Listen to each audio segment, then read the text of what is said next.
Je suis désolé, monsieur, mais votre nom ne figure pas sur la liste des invités. La réceptionniste du Riverside Garden, l'un des lieux les plus chers de Miami pour organiser des événements, m'a regardé avec un sourire professionnel qui dissimulait à peine la gêne dans ses yeux. Derrière elle, à travers les élégantes portes vitrées, je pouvais voir la fête de fiançailles de ma sœur battre son plein. Lumière dorée, composition florale exubérante, invité impeccablement vêtu trinquant avec du champagne qui coûtait plus cher à la bouteille que ce que beaucoup de gens gagnent en une journée. Il doit y avoir une erreur, ai-je murmuré en ajustant la cravate Armani que j'avais achetée spécialement pour l'occasion. Je suis Diego, le frère de la mariée. La femme a de nouveau consulté sa liste numérique, fronçant les sourcils. J'ai ici Isabella Rodriguez comme fille des hôtes, mais il n'y a aucun Diego Rodriguez enregistré. Isabella, ma petite sœur, la princesse dorée de la famille qui, à 28 ans, n'avait jamais travaillé de sa vie, vivant confortablement de l'argent que je transférais chaque mois sur son compte. Et elle était là, radieuse dans sa robe de mariée à $15 000 que j'avais payée la semaine précédente, célébrant ses fiançailles lors d'une fête qui avait coûté exactement $42 000. De l'argent qui est sorti de mon compte professionnel après que mes parents m'aient appelé, paniqué, affirmant que le père du fiancé avait annulé son soutien financier à la dernière minute. Je m'appelle Diego Rodriguez, j'ai 32 ans, je suis consultant financier spécialisé dans les investissements à haut risque, et je viens de découvrir que j'ai été délibérément exclu de la fête de fiançailles de ma propre sœur. Une fête que j'ai entièrement financée. À travers la vitre, j'ai reconnu des visages familiers. Mon cousin Roberto, à qui j'ai prêté $8 000 l'année dernière pour sa clinique vétérinaire. Ma tante Carmen, dont j'avais réglé les problèmes de carte de crédit en transférant $12 000 directement à la banque. Ils étaient tous là, élégamment vêtus, profitant d'une fête payée avec mon argent, tandis que je restais dehors comme un intrus indésirable. Puis-je parler à l'organisateur de l'événement ? Ai-je demandé en gardant une voix calme malgré la tempête qui se déchaînait en moi. Un instant, s'il vous plaît. Elle disparut par une porte latérale, me laissant seul dans le hall en marbre. D'autres invités passaient devant moi, accueillis chaleureusement et escortés à l'intérieur. Une dame âgée que je ne reconnaissais pas fit remarquer à son compagnon « Quelle fête somptueuse !» Les parents de la mariée ont dû économiser pendant des années pour organiser quelque chose d'aussi raffiné. Économiser. L'ironie était presque comique. Mes parents, qui prétendaient avoir des difficultés financières constantes, avaient réussi à organiser une fête à $42 000. En réalité, ils n'avaient rien fait. C'était moi qui avais tout fait. Comme d'habitude. Mon téléphone vibra. Une notification bancaire confirmant que le dernier paiement de $5 000 avait été traité hier. La somme finale que ma mère disait absolument nécessaire pour couvrir les dépenses de dernière minute pour les fleurs et la musique live. Diego, mon chéri, tu sais combien ces fêtes sont chères. C'est quelque chose qui n'arrive qu'une fois dans la vie d'Isabella. Tu comprends, n'est-ce pas? Tu comprends toujours ces choses-là. Bien sûr que je comprenais. J'avais toujours compris. Depuis que j'avais atteint la stabilité financière à 25 ans, j'étais le premier à recevoir des appels en cas d'urgence. La climatisation de mes parents, qui tombait en panne en plein été à Miami. La voiture d'Isabella, qui avait des problèmes de moteur, juste au moment où elle n'avait pas d'argent. Le prêt à mon petit frère, Carlos, pour lancer cette entreprise de marketing numérique qui avait fait faillite en 6 mois. La réceptionniste est revenue accompagnée d'un homme en costume sombre qui s'est présenté comme le directeur de l'événement. Monsieur Rodriguez, je crois qu'il y a une confusion avec la liste des invités. Il n'y a pas de confusion, ai-je répondu en sortant mon téléphone et en montrant le reçu du dernier virement. J'ai financé cette fête. $42 000 ont été transférés au cours des 3 dernières semaines. Le responsable semblait mal à l'aise. Monsieur, notre politique est très claire. Nous ne pouvons autoriser l'entrée qu'aux personnes expressément autorisées par les contractants. Les contractants sont mes parents. Oui, monsieur, mais ils ont été très précis avec la liste. Il y a peut-être eu un malentendu. Malentendu. Ce mot résonnait dans ma tête, tandis que j'observais ma famille faire la fête à travers la vitre. Isabella était le centre de l'attention, comme toujours, racontant une histoire qui faisait rire tout le monde. Carlos était près du bar, probablement en train de boire le whisky importé que j'avais payé. Mes parents circulaient parmi les invités, acceptant les félicitations et les embrassades pour une fête qu'ils n'auraient jamais pu payer seuls. Si vous suivez cette histoire et avez déjà vécu quelque chose de similaire, n'oubliez pas de vous abonner à la chaîne pour voir comment tout cela s'est déroulé.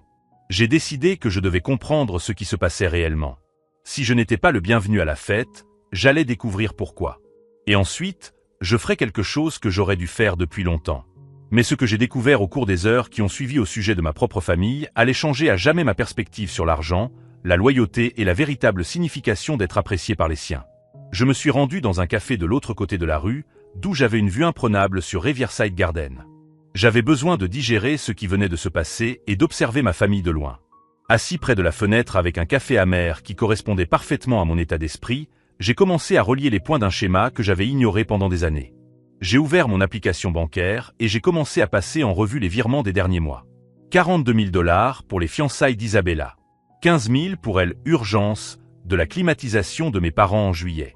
8 000 pour aider Carlos à payer les frais imprévus liés à son déménagement dans son nouvel appartement. 12 000 $ pour qu'Isabella puisse s'installer financièrement après avoir rompu avec son ex-petite amie. Et cela rien qu'au cours des 4 derniers mois. Mon téléphone a sonné. C'était James, mon meilleur ami depuis l'université et la seule personne qui connaissait vraiment ma situation familiale. Diego, mec, je suis arrivé à la fête il y a 1 heure. Où es-tu? Je ne t'ai pas vu à l'intérieur. Ma voix trahissait l'amertume que j'essayais de contrôler. Je suis dehors, James. Ils ne m'ont pas laissé entrer. Apparemment, je ne suis pas sur la liste des invités. Silence à l'autre bout du fil. C'est impossible. Tu es son frère. C'est ce que je pensais aussi. Mec, attends. Laisse-moi voir ce qui se passe. Pendant que James enquêtait à l'intérieur, j'ai continué à analyser mon historique financier. Au cours des 8 dernières années, depuis que mon entreprise de conseil avait pris son essor, j'avais transféré 287 000 $ à ma famille. Près de 300 000 $ pour des urgences, des opportunités d'investissement et des célébrations spéciales. Je me suis souvenu de l'appel de ma mère 3 semaines plus tôt. « Diego, mon chéri, tu sais combien ton père est nerveux quand il s'agit d'argent. Les frais pour la fête sont très élevés et nous ne voulons pas décevoir les invités. Tu as toujours été notre fils le plus responsable, le seul sur qui nous pouvons compter pour ce genre de choses. Responsable. Fiable. Des mots que j'avais interprétés comme de l'amour, mais qui sonnaient désormais comme des synonymes de pratique. James m'a rappelé 20 minutes plus tard, la voix chargée d'indignation. « Diego, tu ne vas pas croire ce que je viens d'entendre. Raconte-moi. » J'étais près de la table de tes parents quand quelqu'un a demandé après toi. Ta mère a répondu, je cite, « Nous avons décidé que la fête serait plus intime, réservée aux personnes qui font vraiment partie de notre cercle social. » Diego est très concentré sur son travail, il ne se sentirait pas à l'aise dans ce genre d'environnement. Mon poing se crispa instinctivement autour du téléphone. L'environnement social que j'avais financé. C'est pire, continua James. Isabella riait et a dit que tu ne remarquerais même pas la différence, car tu es toujours trop occupé pour venir. C'était faux. J'avais annulé des réunions importantes pour être présent aux 3 dernières fêtes de famille. Le 60e anniversaire de ma mère. La remise de diplôme du fils de ma cousine. Le mariage de mon cousin Roberto, celui-là même à qui j'avais prêté 8 000 $. Et ce n'est pas tout, a poursuivi James. Carlos racontait à un groupe comment il t'avait convaincu d'investir dans son entreprise de marketing. Il t'a appelé la « banque personnelle de la famille Rodriguez » et tout le monde a ri. Banque personnelle. Ces mots m'ont frappé comme un coup de poing dans l'estomac. C'était exactement ce que j'étais pour eux. Pas un fils, pas un frère, une ressource financière qu'ils exploitaient et ignoraient quand cela ne leur convenait pas. À travers la fenêtre du café, j'ai observé un groupe d'invités qui étaient sortis fumer dans le jardin du Riverside. J'ai reconnu mon oncle Fernando, à qui j'avais prêté 5 000 $ l'année dernière pour couvrir une urgence médicale. Une somme dont il n'avait jamais reparlé. À côté de lui se tenait ma cousine Laetitia, à qui j'avais aidé à payer la compte pour sa maison. Tout le monde était là. Toutes les personnes que j'avais aidées financièrement au fil des ans faisaient la fête avec ma famille, tandis que moi, le seul qui avait réellement rendu cette fête possible, j'étais exclu et humilié. James, j'ai besoin de te demander un service. Tout ce que tu veux, mec. Tu peux découvrir discrètement combien ils ont dit avoir dépensé pour la fête et qui d'autre a contribué financièrement? Je vais me renseigner. Pendant que j'attendais, j'ai ouvert mon ordinateur portable et j'ai commencé à créer un tableau détaillé. Chaque virement, chaque prêt, chaque aide temporaire. Date, montant, destinataire, justification donnée. Le schéma qui se dessinait était dévastateur. Il m'utilisait systématiquement, puis me jetait. L'appel de ma mère la semaine dernière me revint à l'esprit avec une clarté troublante. « Diego, tu es le seul qui puisse nous aider avec ces dernières dépenses. Nous savons que tu comprends l'importance de la famille. » La famille. Ils utilisaient ce mot comme une clé magique qui ouvrait mon portefeuille. Mais apparemment, cela n'ouvrait pas les portes des événements que je finançais. James m'a rappelé 40 minutes plus tard. J'ai obtenu les informations. Selon ta mère, ils ont économisé pendant des années pour cette fête et ont obtenu quelques contributions de proches, mais elle n'a pas précisé les montants ni les noms. Économiser. Contributions de proches. Encore des mensonges pour cacher le fait que j'avais pratiquement financé à moi seul cette célébration de 53 000 $. J'ai fermé mon ordinateur portable avec une décision bien arrêtée dans mon esprit. Pendant 8 ans, j'avais laissé les miens me traiter comme un distributeur automatique ambulant. Je finançais leur vie, leurs rêves, leurs célébrations, et en échange, je recevais des miettes d'attention et de respect. Mais maintenant, pour la première fois, j'avais une vision claire de la façon dont ils me voyaient vraiment. Et s'ils voulaient me traiter comme une banque, il était peut-être temps de commencer à agir comme tel. Les banques ont des conditions générales, et surtout, des conséquences lorsque les contrats sont rompus. Il était temps de faire un audit complet de mon compte familial et de décider si cette relation offrait encore un retour sur investissement. Je suis rentré chez moi avec une détermination que je n'avais pas ressentie depuis des années. Mon appartement de Brickell Avenue, avec sa vue panoramique sur la baie de Biscayne, m'est soudain apparu comme un refuge loin de la toxicité que j'avais normalisée depuis si longtemps. J'ai allumé mon ordinateur principal et j'ai commencé à faire quelque chose que j'aurais dû faire il y a 10 ans. Un audit financier complet de la famille Rodriguez. Ce que j'allais découvrir dans les heures qui suivaient sur le véritable patrimoine de ma famille allait non seulement changer ma perspective sur l'argent et la loyauté, mais aussi sur la véritable signification d'être apprécié par ses proches. Pendant que James poursuivait son enquête discrète au sein de la fête, je commençais à découvrir des vérités qui allaient transformer à jamais ma perception de ma propre famille. J'ai appelé David Chen, un détective privé avec lequel j'avais travaillé sur des affaires de fraude d'entreprise pour mes clients. David, j'ai besoin d'une faveur personnelle. Une enquête financière complète sur 4 personnes. Famille ou affaires ? Demanda-t-il, sa voix professionnelle masquant toute curiosité. Techniquement, famille, mais traitez cela comme des affaires. Je transmis les coordonnées de mes parents et de mes frères à David, lui expliquant que je soupçonnais des divergences entre ce qu'ils me disaient de leur situation financière et la réalité. En 24 heures, j'aurais une vue d'ensemble complète de qui ils étaient réellement sur le plan financier. Mon deuxième appel fut pour Amanda Rodriguez, ma comptable personnelle, une femme brillante qui avait transformé ma situation fiscale chaotique en une situation exemplaire en 3 ans. Amanda, j'ai besoin d'une faveur délicate. Peux-tu m'aider à rédiger des documents qui officialisent des prêts familiaux comme des transactions commerciales légitimes ? Bien sûr, mais puis-je te demander pourquoi ? Je lui ai expliqué la situation sans entrer dans les détails émotionnels. Amanda avait déjà vu des cas similaires, des familles qui exploitaient financièrement leurs membres jusqu'à les épuiser complètement. Diego, c'est plus courant que tu ne le penses. Je vais préparer des contrats de prêts rétroactifs avec des intérêts commerciaux standards. Légalement, tu as le droit de formaliser ces transactions et d'exiger le paiement. En attendant les résultats de l'enquête, j'ai décidé de mener ma propre enquête sur le terrain. J'ai appelé ma cousine Sophia, la fille de la sœur de ma mère, qui a toujours été la centrale à potin officielle de la famille. Diego, quelle soirée incroyable hier soir, n'est-ce pas? Dommage que tu aies manqué ça. Problème d'agenda, Sophia. C'est vraiment dommage. Que disait notre tante au sujet du coût de la fête? Ah, ta mère racontait à tout le monde comment vous, les enfants, vous vous êtes tous réunis pour organiser cette merveilleuse fête pour Isabella. Chacun a apporté sa contribution. Toi avec la partie pratique, Carlos avec tes contacts sociaux et Isabella avec la planification. La partie pratique. Un euphémisme élégant pour payer toute la note. Et les gens t'ont cru? Bien sûr.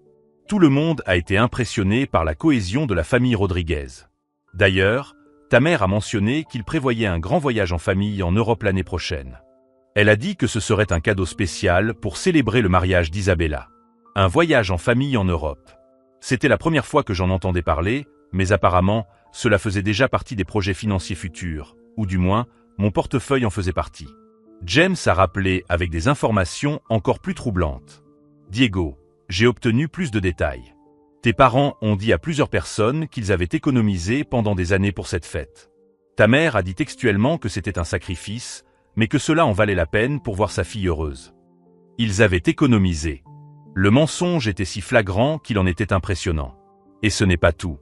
J'ai entendu Isabella dire à ses amis que vous aviez toujours été une famille très unie financièrement, que vous vous aidiez toujours les uns les autres dans les moments difficiles. S'aider mutuellement. Comme si quelqu'un de ma famille m'avait jamais rendu un centime. James, j'ai besoin de te demander une autre faveur. Peux-tu essayer de te renseigner discrètement sur d'autres contributions financières? Je veux savoir si quelqu'un d'autre dans la famille a contribué aux frais de la fête. 40 minutes plus tard, James m'a appelé avec la réponse que j'attendais déjà. Personne d'autre n'a contribué d'un centime, Diego. Ta mère a été très précise. Elle a dit qu'ils avaient obtenu un soutien familial pour couvrir les frais, mais quand je lui ai demandé des détails, elle a rapidement changé de sujet. Soutien familial. Singulier. Moi. Le mardi, le premier rapport de David est arrivé, et les conclusions étaient plus choquantes que je ne l'avais prévu. Mes parents, qui prétendaient avoir des difficultés financières constantes, avaient en fait une valeur nette d'environ 460 000 $. Une maison payée, 2 voitures payées, un compte d'épargne considérable et des investissements en actions. Diego, non seulement vos parents ne sont pas ruinés, mais ils jouissent d'une situation financière confortable, m'a expliqué David au téléphone. Les déclarations fiscales montrent qu'ils ont eu des revenus suffisants pour couvrir toutes leurs dépenses ces dernières années sans avoir besoin d'aide extérieure. Et mes frères? Isabella avait un revenu familial combiné de 110 000 $ par an avec son fiancé. Carlos recevait une bourse de recherche de 45 000 $, en plus de travaux de consultance qu'il ne déclarait pas correctement. Je finançais des personnes qui n'avaient pas besoin de financement. Pendant 8 ans, j'ai été systématiquement trompé par une famille qui orchestrait des crises financières pour me garder comme source de revenus supplémentaires. Mercredi, Amanda a apporté les contrats de prêt rétroactifs.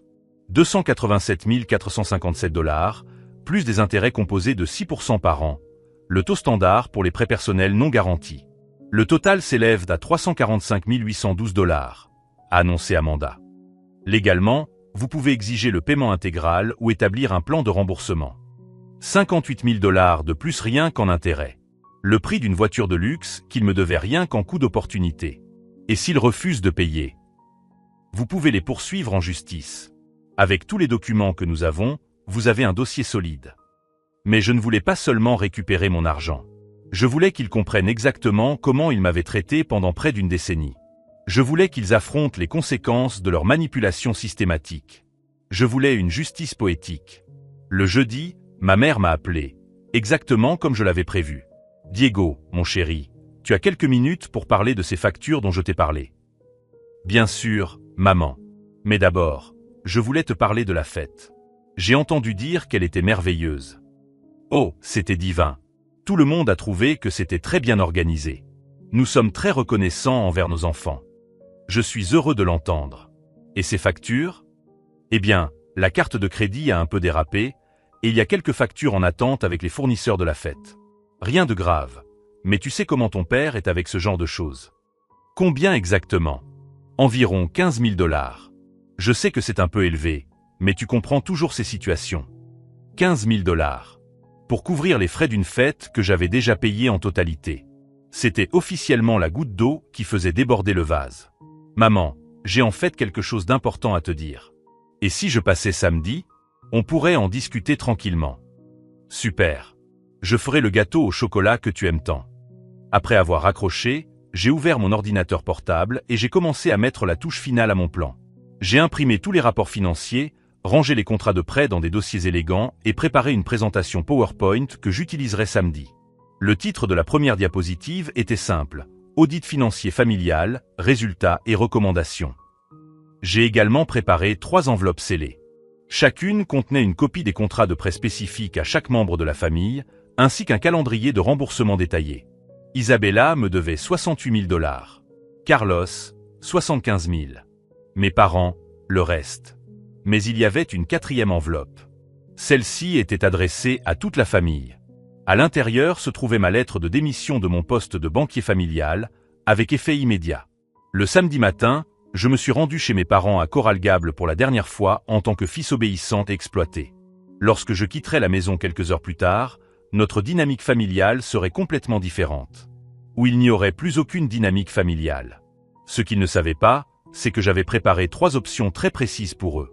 Et quel que soit leur choix, une chose était sûre. Le temps où ils me traitaient comme leur banque personnelle était révolu. Pour toujours. Le vendredi, j'ai consacré toute la journée aux derniers détails de mon plan. J'ai imprimé tous les rapports financiers, rangé les contrats de prêt dans des dossiers élégants et préparé une présentation PowerPoint que j'utiliserai le samedi. Le titre de la première diapositive était direct: Audit financier familial, résultats et recommandations. J'ai également préparé 4 enveloppes scellées. 3 contenaient des copies des contrats de prêt spécifiques à chaque membre de la famille, ainsi que des calendriers de remboursement détaillés. Isabella me devait 68 000 $. Carlos, 75 000. Mes parents, le reste. Mais il y avait une quatrième enveloppe, adressée à toute la famille. À l'intérieur se trouvait ma lettre de démission de mon poste de caissier familial, avec effet immédiat. Alors que je rangeais les documents, j'ai reçu un appel inattendu de David Chen. « Diego, j'ai trouvé quelque chose d'intéressant pendant mon enquête. Vos parents ont fait un voyage aux Bahamas en juillet, 3 semaines après vous avoir demandé 12 000 $ pour une urgence médicale de votre père. J'ai pris le relevé qu'il m'avait envoyé par email. Hôtel 5 étoiles, restaurant cher, excursion de luxe. Tout cela payé par carte de crédit la semaine même où ma mère pleurait au téléphone parce qu'elle ne pouvait pas payer les factures médicales. Il y a plus, a poursuivi David. Isabella a fait des achats à Beverly Hills pour un montant de 15 000 $ le mois où elle t'a demandé de l'aide pour subvenir à ses besoins essentiels. Des sacs Louis Vuitton, des chaussures Christian Louboutin, des bijoux Tiffany. Chaque nouvelle découverte était comme un coup de poignard. Non seulement ils me mentaient sur des urgences, mais ils utilisaient mon argent pour financer un style de vie luxueux que je ne pouvais même pas me permettre. Et Carlos? Son frère a acheté du matériel de jeux vidéo et des appareils électroniques pour 8 000 $ la semaine où il prétendait ne pas pouvoir payer son loyer. Une PlayStation 5, un MacBook Pro, le dernier modèle d'iPhone. J'ai raccroché avec une vision très claire de ce qu'était réellement ma famille. Une bande organisée de manipulateurs financiers qui m'avait choisi comme victime préférée. À 3 heures de l'après-midi, ma mère m'a rappelé. « Diego, mon chéri, ton père est très inquiet à propos de ses factures. Tu pourrais transférer environ 5 000 $ aujourd'hui? C'est pour éviter les intérêts de la carte, tu sais comment ça marche. » Son audace était impressionnante. Moins de 24 heures après avoir découvert que je n'étais pas invité à la fête que j'avais financée, elle me demandait plus d'argent. « Bien sûr, maman. Mais dis-moi, comment s'est passée votre lune de miel aux Bahamas en juillet? » Silence à l'autre bout du fil. « Je ne sais pas de quoi tu parles, Diego. Le voyage que vous avez fait 3 semaines après m'avoir demandé 12 000 $ pour les frais médicaux urgents de papa. C'était un malentendu. Ton père s'est rétabli plus vite que prévu et le médecin a suggéré qu'un changement d'air lui ferait du bien. Un changement d'air. Dans un complexe hôtelier 5 étoiles aux Bahamas. Comme c'est pratique. Et Isabella? Comment a-t-elle pu acheter pour 15 000 $ de produits de luxe le mois où elle m'a dit qu'elle avait du mal à joindre les deux bouts? Un autre silence. Plus long cette fois. Diego, tu es trop curieux. Cela ne te regarde pas. En fait, maman, quand il s'agit d'argent qui sort de mon compte, cela me regarde beaucoup. Écoute, on en parlera samedi. Pour l'instant, j'ai besoin de ces 5 000 $ pour payer les factures. Il n'y aura pas 5 000 $, maman. Ni maintenant, ni jamais. Diego, tu ne peux pas parler comme ça à ta mère. Si je peux, et je le fais. Samedi, vous comprendrez exactement pourquoi. J'ai raccroché avant qu'elle puisse répondre. 20 minutes plus tard, Isabella a appelé. Sa voix était pleine d'indignation. « Diego, maman m'a dit que tu l'avais très maltraité au téléphone. C'est quoi cette histoire de ne plus aider la famille? Isabella, tu veux vraiment avoir cette conversation? Oui, je le veux. Depuis quand es-tu devenue si égoïste? Nous avons toujours été une famille unie, nous nous sommes toujours entraidés. Nous nous sommes toujours entraidés. » J'ai failli rire. Dis-moi, Isabella, quand m'as-tu aidé pour la dernière fois? Je t'ai toujours soutenu émotionnellement. Émotionnellement. Et financièrement? Diego, tu sais que ma situation est différente de la tienne. Ta situation qui te permet de faire des achats à 15 000 $ à Beverly Hills. Cette fois, le silence fut total. Comment tu sais ça? Je sais beaucoup de choses, Isabella. Beaucoup plus que vous ne l'imaginez. Diego, tu me fais peur. Je ne te menace pas, je t'ouvre simplement les yeux. Samedi, quand on se retrouvera chez nos parents, vous comprendrez tout. De quoi tu parles? Des 287 000 $ que j'ai transférés à cette famille au cours des 8 dernières années. Des mensonges, des manipulations, de la façon dont vous m'avez traité pendant près d'une décennie. Diego. Si vous aimez suivre cette histoire de découverte familiale troublante, n'oubliez pas de vous abonner à la chaîne pour voir comment cette confrontation s'est déroulée. Isabella, je te vois samedi. Et je te suggère que Carlos, nos parents et toi, vous prépariez à une conversation très franche sur l'argent, le respect et les conséquences. J'ai raccroché et je suis retourné à mes derniers préparatifs. Amanda avait finalisé tous les contrats juridiques. David avait envoyé le rapport complet de l'enquête. J'avais préparé 3 options très spécifiques pour ma famille. Option 1. Reconnaître officiellement que tous les transferts étaient des prêts, signer des contrats rétroactifs et établir un plan de remboursement sur 5 ans. Total, 345 812 $. Option 2. Être poursuivi pour fraude civile et manipulation financière systématique. Option 3. Couper toutes les relations financières pour toujours, en considérant les 287 000 $ comme un cadeau d'adieu. Mais toutes les options étaient assorties de conditions strictes. Le samedi matin, j'ai chargé ma voiture avec une mallette contenant l'avenir de la famille Rodriguez. Lorsque je quitterai la maison de mes parents quelques heures plus tard, notre dynamique familiale serait complètement différente. Ou il n'y aurait plus de dynamique familiale. Alors que je roulais pour la dernière fois dans les rues familières de Coral Gables en tant que fils obéissant et exploité, une seule certitude me traversait l'esprit. Les jours où j'étais traité comme une banque personnelle étaient révolus. Pour toujours. Ce qu'ils ne savaient pas, c'est que j'avais documenté non seulement leurs mensonges financiers, mais aussi chaque mot cruel qu'ils avaient prononcé à mon sujet pendant la fête que j'avais financée. Et ces enregistrements n'étaient que le début de la présentation qui allait tout changer. Je suis arrivé chez mes parents à Coral Gables à 2 heures de l'après-midi, chargé d'une mallette contenant l'avenir de la famille Rodriguez. Ma mère m'a accueilli avec une étreinte chaleureuse et un sourire que je reconnaissais désormais comme purement transactionnel. « Diego, quelle joie de te voir, mon chéri. Ton père est dans le salon et j'ai également appelé Isabella et Carlos. J'ai pensé qu'il serait bon que nous discutions tous ensemble des finances de la famille. » Bien sûr qu'elle avait appelé mes frères. Probablement pour partager la pression psychologique et s'assurer que je ne puisse pas refuser d'aider devant tout le monde. Je suis entré dans la pièce où toute la famille était réunie. Isabella était assise sur le canapé avec son sourire de princesse. Carlos était détendu dans son fauteuil comme s'il était chez lui, et mon père lisait le journal avec son expression sérieuse habituelle. La même configuration que d'habitude, eux à l'aise, moi convoqué pour résoudre les problèmes. « Bon, Diego est là », a annoncé ma mère. « Nous pouvons parler des sujets dont j'ai parlé. » J'ai ouvert ma mallette et j'ai sorti le dossier principal. « En fait, maman, c'est moi qui ai besoin de vous parler de certaines questions financières importantes. » Mon père a baissé le journal et a froncé les sourcils. « Quel genre de questions ?»« Des questions d'audit, » répondis-je calmement en distribuant des copies d'un document de 20 pages. J'ai passé la semaine à analyser en détail toutes les transactions financières entre cette famille et moi au cours des 8 dernières années.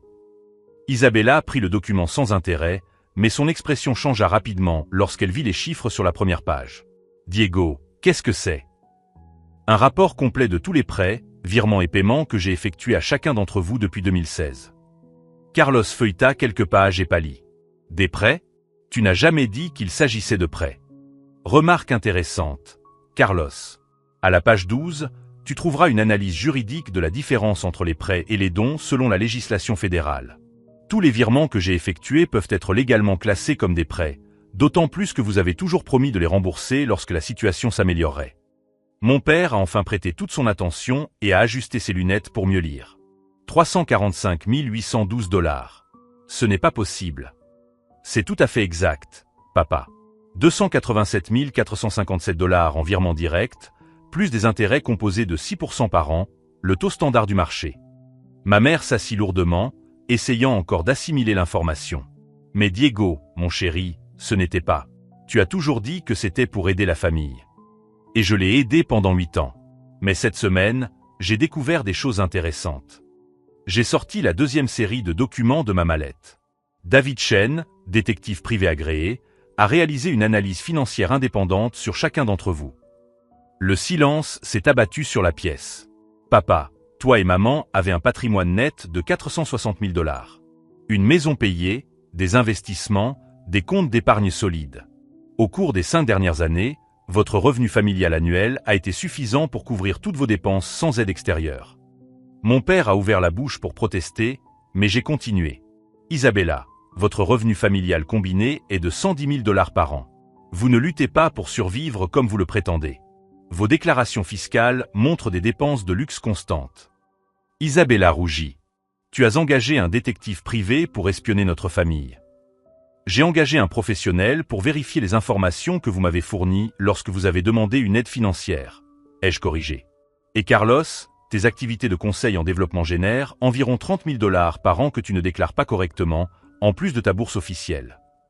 Carlos explosa. C'est une atteinte à la vie privée. C'est une vérification de crédibilité, répondis-je calmement. Quelque chose que j'aurais dû faire il y a des années.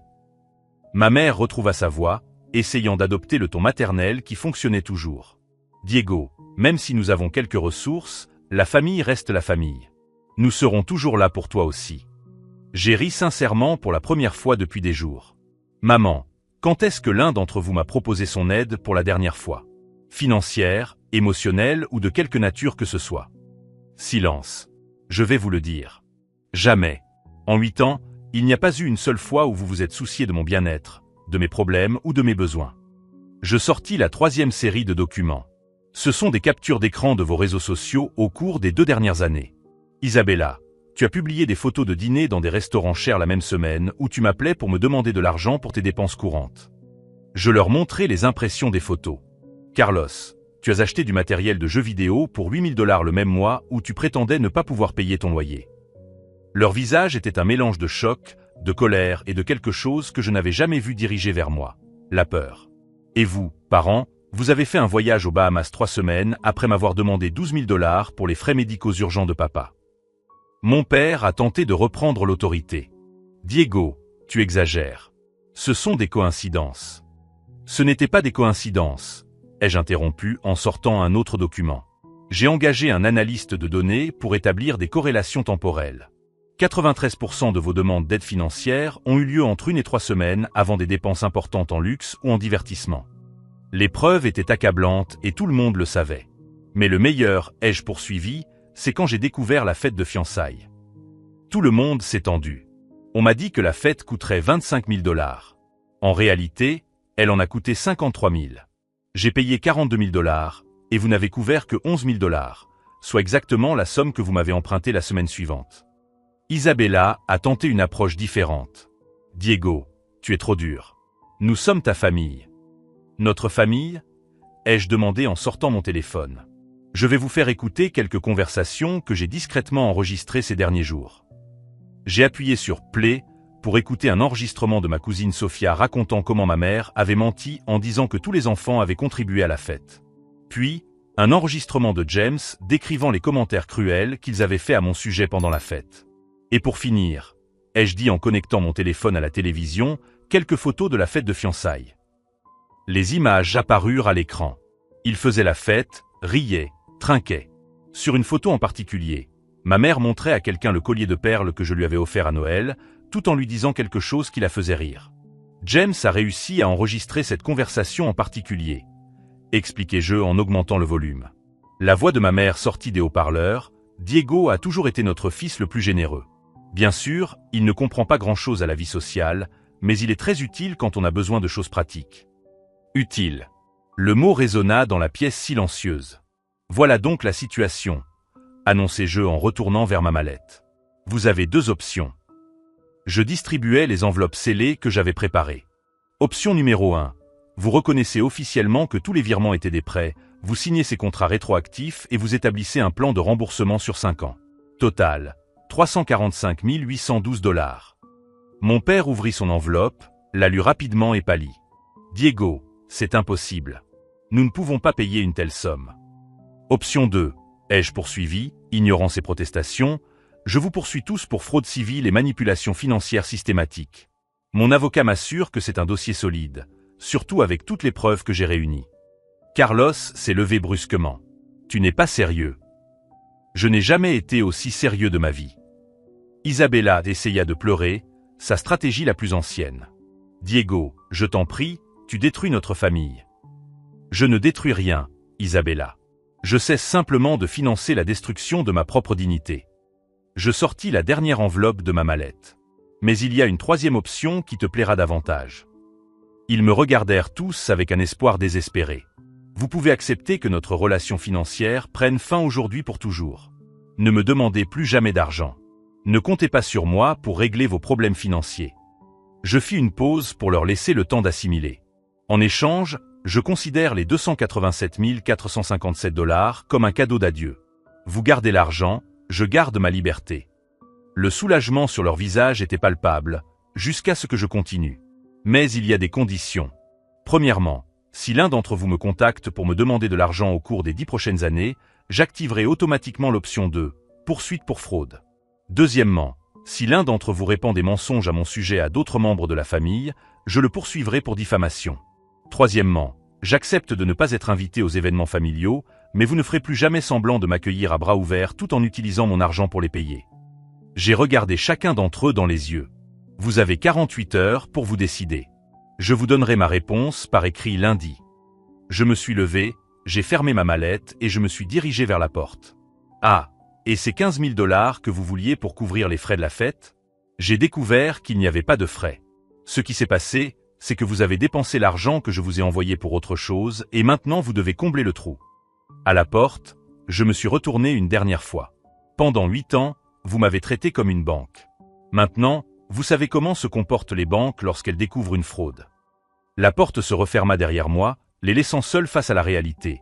Leur distributeur automatique personnel venait de devenir définitivement inaccessible. Mais ce qui s'est passé au cours des 48 heures suivantes a dépassé même mes attentes les plus optimistes quant à la réaction de cette famille lorsqu'elle serait enfin confrontée aux conséquences d'années de manipulation systématique. Le lundi est arrivé avec une clarté que je n'avais pas connue depuis des années. Je me suis réveillé sans l'anxiété familière qui m'avait accompagné pendant près d'une décennie, cette sensation constante d'attendre la prochaine urgence qui viderait mon compte bancaire. À 9 heures du matin, exactement 48 heures après mon ultimatum, j'ai reçu un appel d'Isabella. Sa voix tremblait de rage contenue. « Diego, nous avons discuté en famille et nous avons choisi la troisième option. Mais je veux que tu saches que tu es en train de détruire des relations qui ne pourront jamais être réparées. » Je comprends, Isabella. Je vais officialiser cela par écrit aujourd'hui même. Et autre chose, a-t-elle poursuivi, montrant sa vraie nature, ne sois pas surpris si d'autres membres de la famille ont appris comment tu traites ta propre famille. En fait, Isabella, tu peux le dire à qui tu veux. Mais n'oublie pas de mentionner les 287 000 $ qu'ils me doivent et comment j'ai découvert qu'ils m'avaient menti sur leur situation financière pendant 8 ans. Silence. Puis le bruit de la ligne coupé brusquement. Carlos appela 1 heure plus tard, essayant de jouer la carte de la nostalgie. Mes parents ont tenté une dernière manipulation coordonnée à la fin de la journée. Tout le monde a accepté la troisième option, mais uniquement pour éviter des conséquences juridiques. À partir de mardi, j'ai commencé à recevoir des appels inattendus. La première était ma cousine Rebecca, qui avait assisté à la fête de fiançailles. « Diego, Isabella m'a raconté ce qui s'est passé. Elle essaie de te faire passer pour le méchant, mais j'étais là. J'ai vu comment ils ont parlé de toi et je voulais te dire que tu as fait ce qu'il fallait. J'ai toujours trouvé étrange que tu ne sois jamais présent aux fêtes de famille, mais tes cadeaux étaient toujours les plus chers. Mon oncle Fernando m'a appelé pour s'excuser et me proposer un échéancier pour le remboursement des 5 000 $. Apparemment, ma cousine Sofia avait divulgué des détails de l'enquête et plusieurs membres de la famille étaient en train de reconsidérer leur relation avec moi. La révélation la plus surprenante est venue de ma tante Catherine, la sœur de ma mère. « Diego, je dois te dire quelque chose. Ta grand-mère Elena t'a laissé une lettre avant de mourir. Elle m'a demandé de te la remettre lorsque tu prendrais conscience de la réalité, selon ses propres mots. Ma grand-mère Elena avait été la seule personne de la famille à toujours me traiter avec un respect sincère. La lettre révélait un compte bancaire de 60 000 $ qu'elle avait économisé spécialement pour le jour où je me libérerais de cette dynamique. Le jeudi, j'ai reçu un appel totalement inattendu de l'organisateur d'événements du Riverside Garden, m'offrant ses services gratuitement en guise d'excuse officielle pour l'humiliation subie lors de la fête de fiançailles. Le vendredi, j'ai reçu le document juridique finalisé, officialisant la fin de ma relation financière avec ma famille. Amanda avait rédigé un accord qui protégeait les deux parties. Il gardait l'argent et je gardais ma liberté. Mais le plus grand changement se produisait en moi. Pour la première fois depuis des années, je prenais des décisions en fonction de ce que je voulais, et non de ce dont ma famille avait besoin. J'ai commencé à planifier ce voyage en Europe dont j'avais toujours rêvé. « Mec, tu as l'air 10 ans plus jeune », m'a dit James. Je me sens renaître, ai-je admis. Je n'avais aucune idée du poids que je portais sur mes épaules. 3 mois plus tard, j'ai organisé ma propre fête au Riverside Garden, une réunion pour remercier les personnes qui m'appréciaient vraiment. Cette fois-ci, j'étais sincèrement entouré de personnes qui se souciaient de moi, pas de mon portefeuille. Mes parents et mes frères et sœurs n'étaient pas invités et, pour la première fois, cette exclusion était un choix conscient de ma part. 6 mois après mon ultimatum, ma vie s'était améliorée de manière incroyable. Financièrement, j'avais réussi à avancer mes projets de retraite de 5 ans. Sur le plan émotionnel, mon anxiété constante avait disparu. Sur le plan social, j'avais découvert des relations authentiques. De temps en temps, j'avais des nouvelles par des membres de ma famille. Mes parents avaient ajusté leur mode de vie sans mon soutien financier secret. Isabella avait annulé ses projets de rénovation. Carlos avait enfin trouvé un vrai travail. Ils avaient survécu et prospéraient d'une manière plus honnête. La leçon la plus précieuse que j'ai apprise est que l'amour véritable n'est jamais conditionné par les ressources financières. Les relations saines sont fondées sur le respect mutuel, pas sur l'utilité. Et parfois, la plus grande preuve d'amour-propre est de s'éloigner des personnes qui ne nous apprécient que pour ce que nous pouvons leur apporter. Aujourd'hui, quand quelqu'un me demande de lui prêter de l'argent, je discute clairement des conditions et des attentes. Non pas parce que je suis devenu froid, mais parce que j'ai appris que les relations honnêtes prospèrent grâce à la transparence et non à la manipulation. Mon portefeuille est peut-être plus garni, mais mon cœur est infiniment plus léger. Et c'est un changement que je referai sans hésiter. Si cette histoire vous a touché d'une manière ou d'une autre, si vous reconnaissez des schémas similaires dans votre propre vie, n'oubliez pas de vous abonner à la chaîne et de partager vos propres expériences dans les commentaires. N'oubliez pas, vous valez plus que ce que vous pouvez offrir aux autres. Votre valeur est intrinsèque, elle n'est pas transactionnelle, et il n'est jamais trop tard pour redéfinir des relations basées sur le respect mutuel.